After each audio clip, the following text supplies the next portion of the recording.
Hi there, and welcome again to the Explaining History podcast. And I'm looking to get today again at the question of Eisenhower and the purge of communists in America during his time in office and that of Truman before him. And the way in which Eisenhower approached the problem of Joseph McCarthy. Joseph McCarthy, the Wisconsin senator who had been elected in 1946, was part of this new intake of Republicans who knew that the only tool they had to dislodge the Democrats from office, which they did with Eisenhower, was anti-communism and the Cold War, and the perception that the Democrats were weak on communism because they, under a Democrat president, Roosevelt had been very friendly, notionally very friendly with the USSR during the war. Roosevelt kept the Soviets at a longer distance than he's perhaps kind of recognised for, and the fact that the New Deal could be portrayed to, particularly to the upper middle classes of America, as some kind of introduction of an alien brand of socialism into America, which it wasn't at all. The New Deal was a resumption of a more classical model of 19th century economics practiced in most European countries and America during the 19th century, of a kind of a regulation of capitalism in order to prevent it from devouring itself. Roosevelt was no communist. Roosevelt was very committed to the capitalist system, did more to see its longevity than probably any other US president. Okay, so here we return to a book that we've looked at many times before, which is Grand Expectations by James Patterson, an excellent general reader of American history, 1945 to 74, from Roosevelt to Nixon. And previously we were looking at the role of the FBI in anti-communist affairs. And it begins this section looking at the effect of anti-communist hysteria on one of the most high-profile victims, which was Robert J. Oppenheimer, father of the atomic bomb, supposedly. So, James Patterson writes, one of the most famous casualties of such government efforts was J. Robert Oppenheimer, father of the atomic bomb. He was stripped of his security clearance by the Atomic Energy Commission in June 1954. He was thereupon terminated as a government consultant. This action followed 6 months of investigations during which it became clear that the FBI had bugged and tapped his activities for 14 years. Oppenheimer had many left-wing friends and relatives, including his wife, who'd been a communist. During the war, he had lied to the investigators about their connections in order to protect them. But this was old, known information, and many of his scientific associates, including Harvard President James Conant, were shocked at what had happened to him. They realized that Oppenheimer was being punished primarily for his opposition to the development of the hydrogen bomb. And Oppenheimer's fate was sad. He had lost access to scientific developments, his life and career, and was cut off from other scientists, many of whom were afraid to talk to him. So, amidst the kind of the individual tragedies, the treatment of people like Oppenheimer or the writer Dalton Trumbo, was a kind of a much bigger political game being played in Washington. And we would see it now here in the 21st century, having had the experience of Trump, as a kind of a battle between the sort of notionally liberal centre ground, though the liberals of the post-war era in America were capable of doing some profoundly illiberal things, and a right-wing populism, and there is a kind of a long sort of, not necessarily unbroken, but an identifiable line of rabble-rousing right-wing populism from McCarthy to Trump, really, and with the people such as Nixon and Reagan and Goldwater in the middle.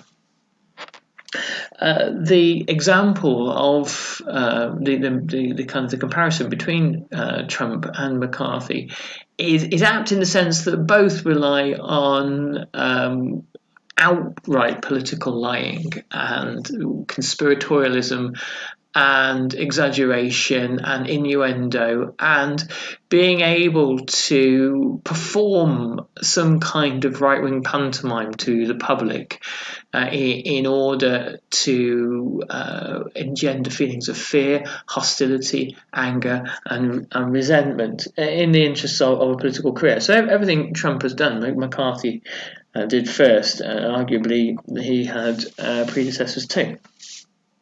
Anyway, James Patterson writes, the ultimate test of Eisenhower's approach to loyalty and security was, of course, the question of McCarthy.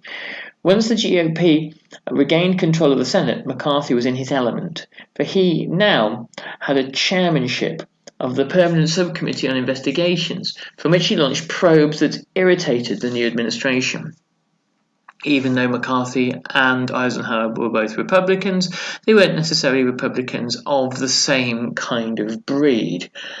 Assisting him was a subcommittee staff headed by Chief Counsel Roy Cohn, a sour, troubled and fervently anti-communist attorney.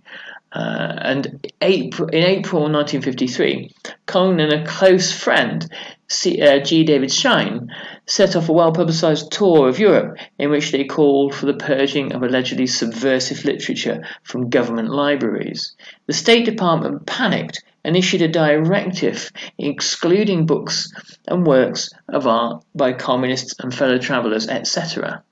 From the United States information centres abroad, a few books were actually burned. So what can we draw from this? Well, it shows that characters like Cohn and McCarthy had immense power in some ways because of their position and in other ways because of the amount of media publicity they were able to generate. They were experts in the art of noise, if you will. Eisenhower was painfully aware of this and wasn't entirely sure which way to approach McCarthy. He was astute enough to see that as a political adversary, McCarthy was an exceedingly dangerous individual. Patterson writes, Eisenhower had never cared for McCarthy, and he fumed when the senator considered contesting the confirmation of Walter Bedell Smith, a close friend who'd been Ike's chief of staff in the army, as Under Secretary of State in early 1953. By then, Ike was becoming increasingly friendly with Taft, GOP leader in the Senate, and Taft managed to get Smith confirmed. Meanwhile, the president tried quietly to undermine McCarthy in other ways, encouraging GOP senators to oppose him, getting reluctant Vice President Nixon to stave off McCarthy's probes into network television, trying to prevent McCarthy from speaking at party gatherings, and suggesting very indirectly to publishers and to other media executives that they give the rampant senator less time and space. Fred Greenstein, a political scientist, later cited these moves as evidence for what he called Eisenhower's shrewd, subtle and effective hidden hand presidency. Eisenhower, however, refused to go beyond indirection or challenge McCarthy head-on. There were several reasons for his reluctance to do battle. Firstly, he agreed with many of McCarthy's goals. As his policies made clear, he was a staunch cold warrior. Secondly, he feared an intra-party brawl that would further imperil his shaky GOP majorities in Congress. McCarthy, after all, was a Republican, and the president was the leader of the party. Thirdly, Eisenhower recognized that direct confrontation with McCarthy would give the rambunctious, often uncontrollable senator even more publicity, on which McCarthy than he already had. It was better, he thought, to try to ignore him and to hope that given enough rope the senator would eventually hang himself. This turns out to be the winning strategy. Eisenhower finally was afraid that a fight with McCarthy would diminish the all-important dignity of the presidency. Why use up vital presidential resources to scrap with an alley fighter?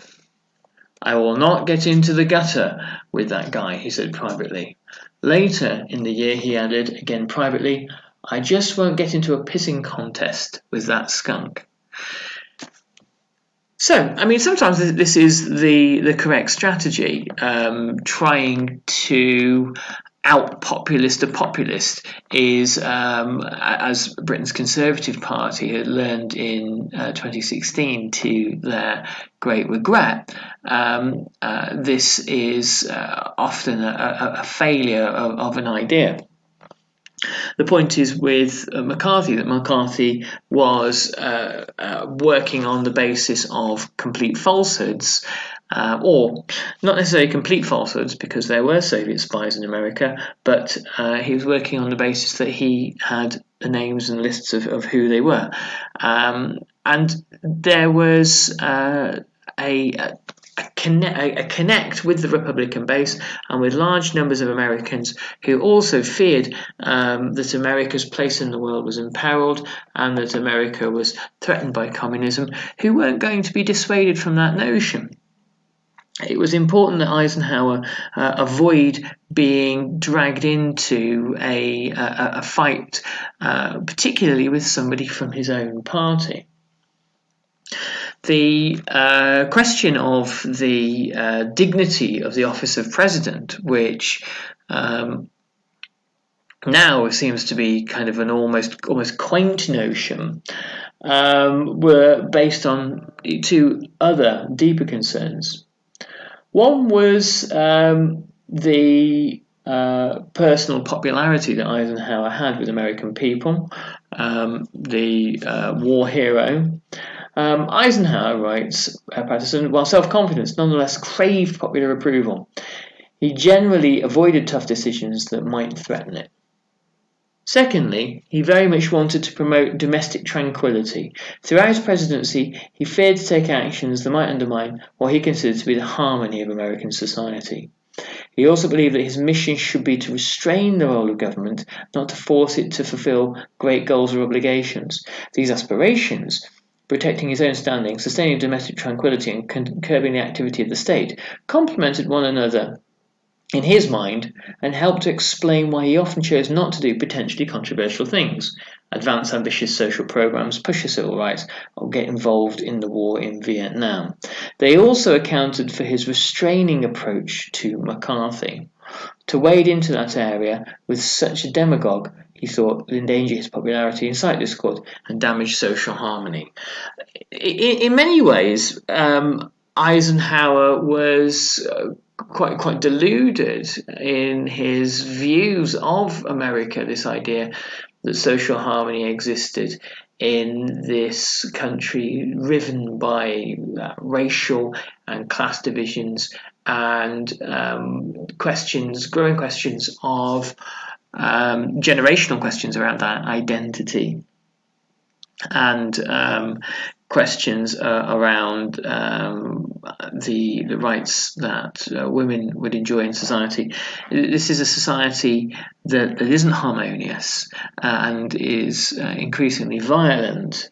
And so the question of not engaging with McCarthy on that basis is a kind of a curious one.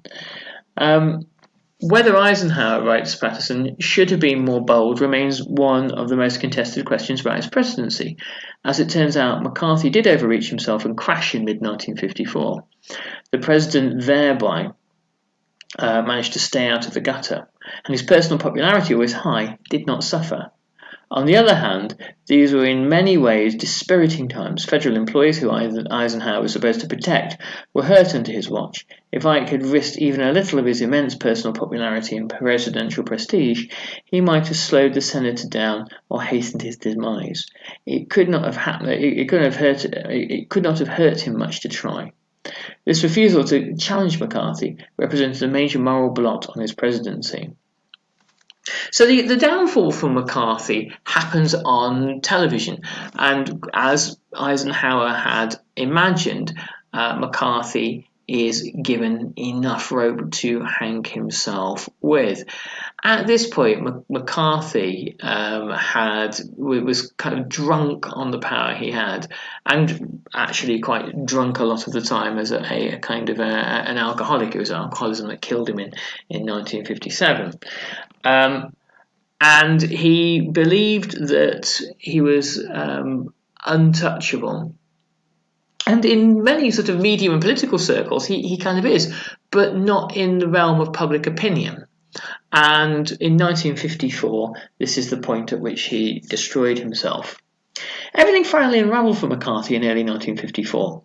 In March and April, Edward R. Murrow, a widely respected investigative reporter, ran a series of programmes concerning McCarthy on See It Now, a CBS network production.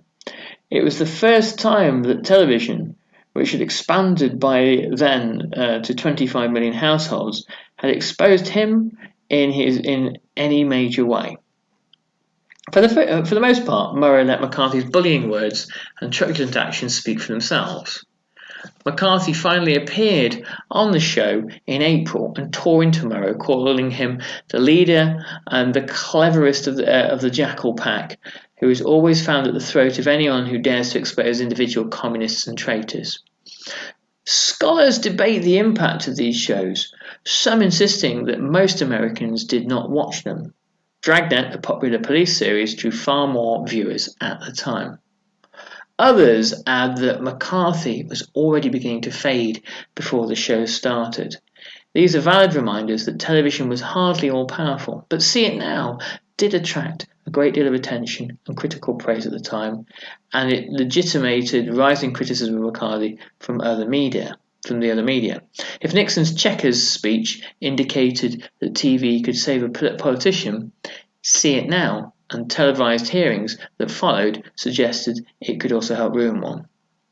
So the next thing that happens to McCarthy is a totally kind of unprompted disaster, and his ill-advised attempt to ferret out subversive activities in the army. As with many countries, in the United States of America, after the Second World War, the army is something of almost a secular religion. It is a part of public life that is beyond reproach and beyond criticism. And post 9/11, really, you saw a kind of huge kind of resurgence of this culture. But particularly at the time, when there were very recent veterans watching the television, many of them anti-communists, but many of them having fought in the Pacific and in Europe, and there were their families, and there were even veterans of the First World War and their families still around, attacking the army and attacking the top brass of the army was a very foolish error. The army responded by documenting that McCarthy and Cohn had secured special privileges for Schein than a private in the army. The Senate established a special committee headed by the South Dakota Republican Carl Munt to hear the charges and countercharges. The Army McCarthy hearings, as everyone soon called them, began on April 22nd and lasted 36 days, a total of 188 hours, through to June 17th. Often sensational, they attracted more than 100 reporters and crowds exceeding 400. The hearings were televised to Americans who had little good daytime TV to divert them. Some estimates put peak audiences as high as 20 million. Placed on the defensive, McCarthy began drinking heavily. He often slept in his office and showed up looking unkempt and unshaven. On black and white television, he resembled a heavy from central casting. He spoke in a low monotone and often petulantly. Again and again, he jumped to his feet to shout "point of order," so often that audiences ultimately broke into laughter. He outdid himself in bullying participants and hurling abuse. Eisenhower, appalled at McCarthy's excesses, thought McCarthy was psychopathic and lawless. But again, he said nothing. What he did do, however, proved problematic indeed for McCarthy, who was demanding access to sensitive information concerning federal employees in the army and elsewhere. Key Republican senators backed McCarthy's demands for such access, but Eisenhower firmly resisted them. "I will not allow people around me to be subpoenaed," he told the GOP leaders on May the 17th, "and you might just as well know it now." Senator William Noland of California rejoined that Congress had a right to issue such subpoenas. The president repeated, "My people are not going to be subpoenaed." He then made sure that people appreciated his resolve on the issue, directing his defense secretary to withhold his sensitive information from McCarthy and his committee. His language was sweeping in its assertion of presidential authority and dismissal of congressional rights. It is essential to efficient and effective administration that employees of the executive branch be in a position to be completely candid in advising with each other on official matters. It followed that it is not in the public interest that any of their conversations or communications or any documents or reproductions concerning such advice be disclosed. So here's where Eisenhower dug his heels in. And this has been debated many years later as to whether what Eisenhower was doing was actually constitutional or not. But the point is, it didn't give McCarthy the material he needed, and utterly exhausted, he finally finished himself off on the afternoon of June the 9th, 1954. The Army Special Counsel, a soft-spoken but shrewd and able attorney named Joseph Welch, was grilling Cohn on the stand. McCarthy broke in and began accusing Welch's law firm of harbouring a leftist lawyer named Fred Fisher. The charge was no surprise to Welch, for McCarthy had threatened in private to bring it up, so Welch was ready and turned to Munt as a personal privilege for the chance to reply. "Until this moment, Senator," he began, "I think I never really gauged your cruelty and your recklessness."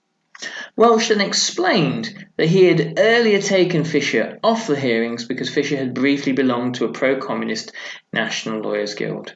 Speaking firmly and with a tone of ineffable sadness, Welch faced McCarthy and added, "Little did I dream that you could be so cruel as to do injury to that lad.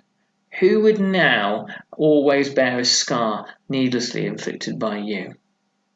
If it were in my power to forgive you for your reckless cruelty, I would do so. I like to think that I'm a gentleman, but your forgiveness will have to come from someone other than me." And Patterson writes, McCarthy should have let the matter rest, but he bowled ahead with further attacks on Fisher. Again, Welch spoke out. "Let us not assassinate this lad further, Senator. You've done enough. Have you no sense of decency, sir, at long last? Have you left no sense of decency?" So Welch had the upper hand now, and McCarthy butted in again, and Welch just cut him off. He said, "Mr. McCarthy, I will not discuss this further with you. You've sat within 6 feet of me and could have asked me further about Fred Fisher. You've brought it out. If there is a God in heaven, it will do neither you nor your cause any good. I will not discuss it further. I will not ask Mr. Conn any more questions. You, Mr. Chairman, may, if you will." McCarthy's fate was sealed when the room broke into rapturous applause, clearly indicating to the public at large where sympathies now lay. The Munt called for a recess and walked out with Welch. McCarthy turned up his palms and shrugged his shoulders. "What did I do?" he asked in confusion. "What did I do?" "He destroyed himself," writes Patterson, "on national television. The hearings dragged out for a few more days, but McCarthy was by then a beaten man. Senator Ralph Flanders of Vermont, a Republican, demanded that the Senate censure him then and there. The Senate didn't. It awaited the findings of a special committee which was appointed to explore McCarthy's activities in the previous few years. When it reported, after the elections of 1954, he unanimously criticised him for his conduct and concluded that his conduct had harmed the honour of the Senate. And this was the most slender charge that McCarthy could be got on, but it was enough. Okay, so that's where we'll leave things for today. Do check us out at explaininghistory.org. And remember, if you're buying Christmas presents books, history books for Christmas presents this year, do try to get them at your local indie. And there are links to my favourite independent bookshop in this the notes to this podcast. And if you quote Explaining History, you'll get 10% off. Thanks very much. All the best. Bye bye.